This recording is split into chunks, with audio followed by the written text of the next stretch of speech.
हम सुगति छोड़ क्यों कुगति विचारे जन की, नीचे ऊपर सुवत्र तुल्य गति मन की।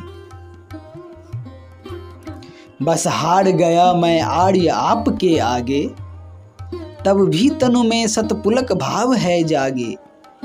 देवर मैं तो जी गई मरी जाती थी, विग्रह की दारुण मूर्ति दृष्टि आती थी। अच्छा ले आए आर्य पुत्र तुम इनको, ये तुम्हें छोड़ कब कहाँ मानते किनको। संतोष मुझे है आज यहाँ देवर ये, हाँ क्या जाने क्या न कर बैठते घर ये।